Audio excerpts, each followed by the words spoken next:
सीखने के लिए कदम बढ़ाया करो और कयामत में माल काम नहीं आएगा, आमाल काम आएंगे।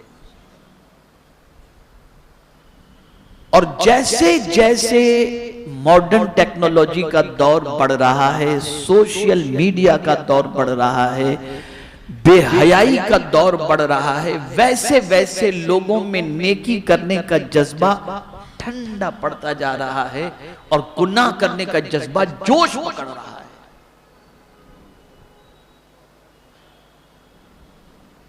तो नेकी में जल्दी करो। सरकार फरमाते बादिरू बिल आमाल सबआन,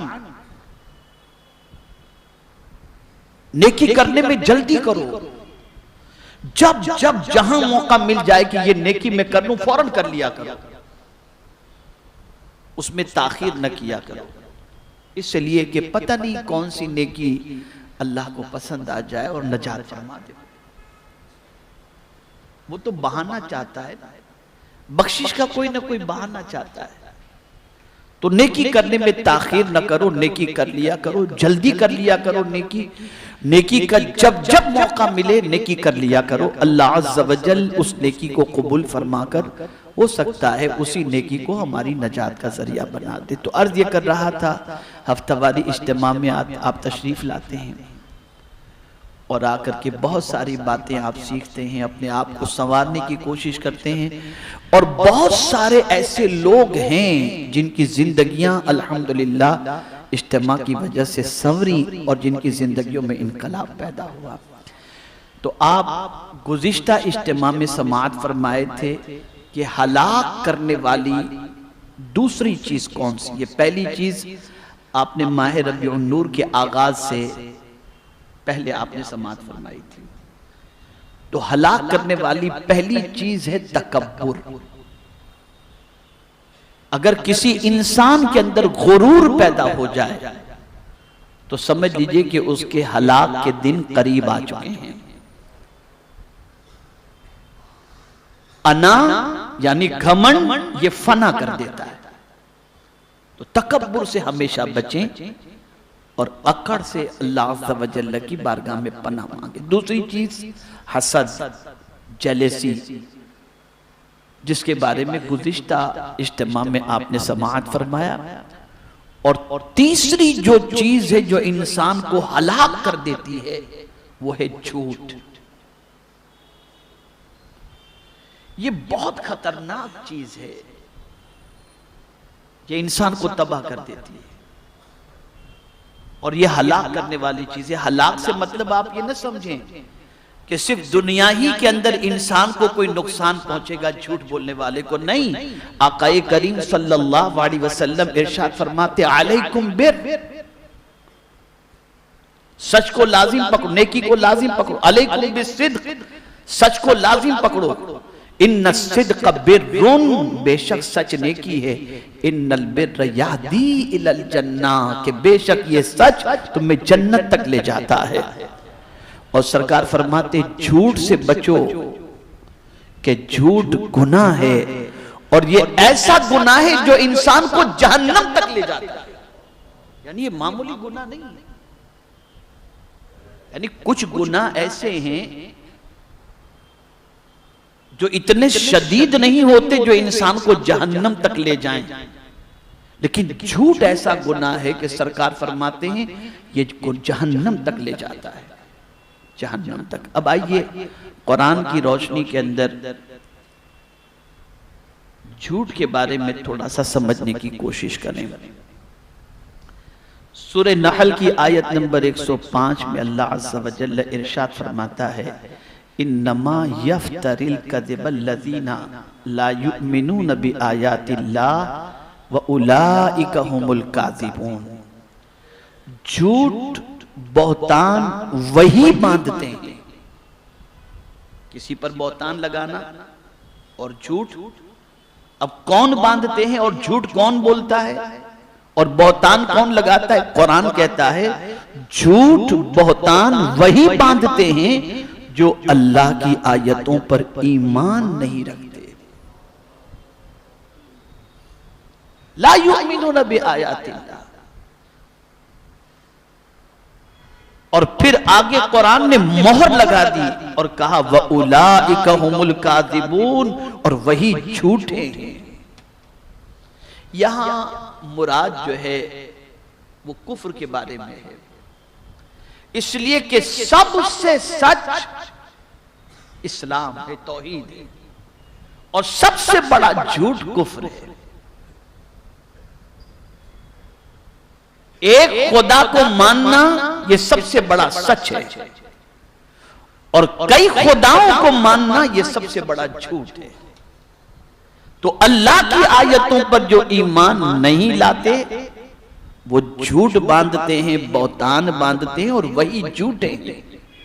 तो मेरे प्यारे आका सल्लल्लाहु ताला अलैहि वसल्लम के प्यारे दीवानों, झूठ से हमेशा अपनी जबान को लगाम देना चाहिए और झूठ से बचना चाहिए। अब कुरान मुकद्दस और अहादीस रसूल सल्लल्लाहु ताला अलैहि वसल्लम की रोशनी में देखा जाए तो कुफ्र ऐसा गुनाह है और शिर्क ऐसा गुनाह है कि हर गुनाह को अल्लाह चाहे तो माफ फरमा दे, लेकिन शिर्क ऐसा गुनाह है कि अल्लाह माफ नहीं फरमाता। इन्नल्लाह ला यगफिरु अन युशरक बिही व यगफिरु मा दून ज़ालिका लिमन यशा।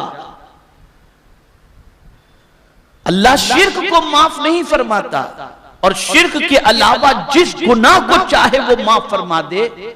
तो अब उस गुनाह के बाद दूसरा बड़ा गुनाह कौन सा है, यानी शिर्क इतना बड़ा गुनाह। तो अब साहबा तो हुजूर से गुनाहों के बारे में ही पूछते थे, हम तो फजीलत के बारे में पूछते हैं ना। हजरत अब्दुल्लाह इब्ने मसूद तो सरकार से पूछते थे, या रसूल अल्लाह सल्लल्लाहु ताला अलैहि वसल्लम अकबरुल कबाइर कौन क्या है, सबसे बड़े गुनाह कौन से हैं, ये सवाल पूछा करते थे। इसलिए कि उन्हें गुनाह से बचने का जज्बा था। और मुझे तो बहुत कम लोग मेरी जिंदगी में दावत के 35 साल के पीरियड के अंदर कोई आकर ये पूछा हो कि हजरत सबसे बड़ा गुनाह कौन सा है, जरा बताइए ताकि हम उससे बचें। ज्यादातर तो बस सवाब किसमें ज्यादा है ये बताइए, अमल कोई बताइए, जल्दी से ये हो जाए, जल्दी से हो जाए, गुनाह। लेकिन साहबा गुनाह से बचने का सवाल करते। अब हुजूर सल्लल्लाहु ताला अलैहि वसल्लम ने कुफ्र और शिर्क के बाद सबसे बड़ा गुनाह जिसे फरमाया है वो झूठ। वो झूठ। हर गुनाह की मगफिरत हो सकती है, लेकिन कुफ्र और शिर्क की मगफिरत अल्लाह नहीं फरमाता। अब आप देखें कुरान ने शिर्क के साथ इसको जमा किया है। जहां शिर्क से बचने का हुक्म दिया, जहां पर असनाम परस्ती से बचने का हुक्म दिया, उसी के साथ मिला करके परवरदिगार ने झूठ से बचने का भी हुक्म दिया। इरशाद फरमाता है फजतनिबु रिज्स मिनल औसान वज्तनिबु कौल ज़ूर। तो दूर रहो माबूदाने बातिल की गंदगी से और बचो झूठ बोलने से। दोनों को एक साथ जमा फरमा दिया, दोनों को एक साथ जमा फरमा दिया। अब यहां एक बात जहन में रखनी है कि बहुत सारे मुसलमान ये कहते दिखाई देते हैं कि मौलाना आज के दौर में सच बोलकर तो एक रोटी नहीं मिल सकती। तो फिर आपका कुरान पर कैसा ईमान है? क्या रब्बे कदीर आपको भूखा मारना चाहता इसलिए बोला है कि झूठ मत बोलो? रब तो आपको देना चाहता है, मालामाल करना चाहता है, इसलिए फरमाया कि झूठ से बचो, झूठ से तौबा करो, झूठ से बचने की कोशिश करो, इसलिए कि ये ऐसा गुनाह है कि तुम्हें जहन्नम तक लेकर के जाता है। इसीलिए परवरदिगार जल्ल जलालहू ने हिदायत के अंदर, यानी जो आज रास्ता नहीं मिलता ना इंसान को, तलाश करता है कि उसे कोई जन्नत का रास्ता मिल जाए, कोई सीधे रास्ते पर चल पड़े, कोई परवरदिगार उसको कामयाबी से हमकनार फरमा दे। तो अल्लाह अज़्ज़ व जल्ल ने यहां पर भी कुफ्र के साथ किस्ब को शुमार फरमाकर बताया, इन्हें परवरदिगार रास्ता नहीं दिखाता। किसको? इन्नल्लाह ला यहदी मन हुवा काज़िबुन कफ़्फ़ार। बेशक अल्लाह राह नहीं दिखाता उसे जो झूठा और बड़ा नाशुक्रा हो, यानी कुफ्र करने वाला हो। झूठे इंसान को जल्दी राह नहीं मिलती, और एक झूठ को सच साबित करने के लिए सैकड़ों झूठ का इंसान को सहारा लेना पड़ता है। तो मेरे प्यारे आका सल्लल्लाहु तआला अलैहि वसल्लम के प्यारे दीवानों, झूठ से अपनी जबान को आलूदा न की जाए और झूठ से हमेशा परहेज करने की कोशिश की जाए। आकाए करीम सल्लल्लाहु अलैहि वसल्लम ने फरमाया, क्या मैं तुम्हें गुनाहे कबीरा में से ज्यादा बड़े बड़े गुनाहों को न बता दूं? यह हजरत अबू बकर से सरकार ने फरमाया।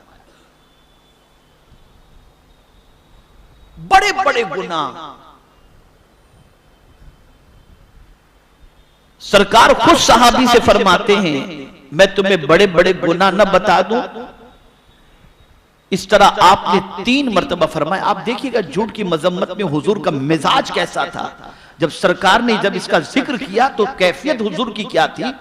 तो अब देखिए हदीस मुबारका में आकाए करीम सल्लल्लाहु अलैहि वसल्लम ने ये बात 3 मर्तबा फरमाई कि क्या मैं तुम्हें न बता दूं बड़े बड़े गुनाह कौन से हैं, क्या मैं तुम्हें न बता दूं? ये 3 बार सहाबा का मजमा था, हुजूर ने ये फरमाया। सहाबा किराम अलैहिमुर रिदवान ने अर्ज किया, क्यों नहीं या रसूल अल्लाह सल्लल्लाहु अलैहि वसल्लम, जरूर बताएं। तो मेरे आका सल्लल्लाहु अलैहि वसल्लम ने इरशाद फरमाया, बड़े गुनाहों में से ज्यादा बड़े बड़े गुनाह ये हैं। अब हुजूर तफसील बता रहे हैं, तफसील बता रहे हैं। पहली चीज, खुदा के साथ किसी को शरीक ठहराना।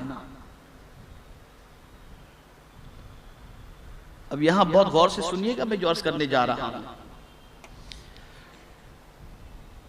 खुदा के साथ किसी को शरीक ठहराना, बहुत सारे मुसलमान माअज़ल्लाह माअज़ल्लाह माअज़ल्लाह ये सोच रखते हैं, खुदा तो नहीं समझते, लेकिन ये सोच रखते हैं फला पत्थर पहन लो मालदार हो जाओगे। किसी बाबा ने बता दिया है कि ये पहन लो तो माल लग हो जाएगा, फिरोजा पहनो, अकीक पहनो, ये पहनो, वो पहनो, इससे धन आता है, माल आता है, ये होता है, वो होता है। खुदा की कसम ये जहन के अंदर रखो, कोई पत्थर तुम्हारी तकदीर नहीं बदल सकता, वरना जन्नत के पत्थरों में से एक पत्थर हजरे अस्वद है और फारूक आजम उसको चूमते वक्त फरमाते हैं, मैं तुझे सिर्फ इसलिए चूम रहा हूं कि मेरे नबी ने तुझे चूमा था, और न तू किसी को नफा दे सकता है न किसी को नुकसान दे सकता है। ये जन्नत के पत्थर के बारे में फारूक आजम फरमाते हैं। अब ये जो अकीदा इंसान का बन पड़ा है, फिरोजा पहन लो तो मालदार हो जाओगे, ये पहन लो तो मालदार हो। हाँ, अलबत्ता ये जरूर है कि बाज पत्थरों की तासीर से इंसान की सेहत अच्छी हो जाती है। बाज पत्थरों में ये तासीर होती है जो सेहत के लिए मुफीद होता है, होते हैं पत्थर, बाज सेहत ऐसे होते हैं सुन्नत के मुताबिक, और सुन्नत पर अमल करने के लिए किसी पत्थर के पहनने में कोई मुजाहिका नहीं। मैं बताना नहीं चाहता था, लेकिन अब मेरे भी हाथ में अंगूठी, आप सोचते होंगे पत्थर के बारे में कह रहे हैं, वो खुद ही पत्थर पहन करके बैठे हुए हैं। तो ये जो मेरे हाथ में अंगूष्ठरी और इसमें जो पत्थर लगा है ना, ये काबे के अंदर की जो जमीन थी उसका पत्थर है, ये पत्थर हुआ है। हमारे एक बहुत खास हैं अल्हम्दुलिल्लाह, जिनको काबे के अंदर का पत्थर, जब काबे का रिनोवेशन हो रहा था तो उस वक्त ये कुछ पत्थर इनको वहां के मिले थे, तो उन्होंने मुझे ये तोहफे के अंदर दिया था, तो मैं ये पहना हूं। खैर, लेकिन ये बताना मेरा मकसूद ये है कि आप ये जहन के अंदर रखें, पत्थर तकदीर नहीं बदलता। बहुत सारे लोग उलझनों की वजह से, परेशानियों की वजह से, मुसीबतों की वजह से, तकालीफ की वजह से ऐसी जगह पर जाते हैं जहां जाने के बाद कुफरिया कलेमात या शिरकिया लफ्ज अपनी जबान से निकालने पड़ते हैं, और आदमी समझता है इससे मुसीबतें दूर होंगी, दूर नहीं होती बल्कि बढ़ती चली जाती हैं। यह एक और बात अर्ज कर दूं, कुछ लोग जब धंधा नहीं चलता तो कहते हैं किसी ने रोजी बांध दी। तो यहां यह भी समझ लो, कोई भी बाबा कहे कि रोजी बांध दिए तो मानना नहीं, रोजी कोई नहीं बांध सकता। हाँ, आपकी रोजी पर नजर लग सकती है जिससे कारोबार ठंडा हो सकता है, लेकिन बांध कोई नहीं सकता आपकी रोजी को कि नहीं इसको मिलनी ही नहीं चाहिए। इसलिए कि कुरान कहते हैं अल्लाह यबसुतुर रिज़्क़ लिमन यशाअ व यक़दिर, अल्लाह जिसे चाहता है रोजी में कुशादगी अता करता है और जिसका चाहता है अल्लाह रिज़्क़ तंग कर देता है। ये रब के इख्तियार में है, कोई रोजी बांध नहीं सकता।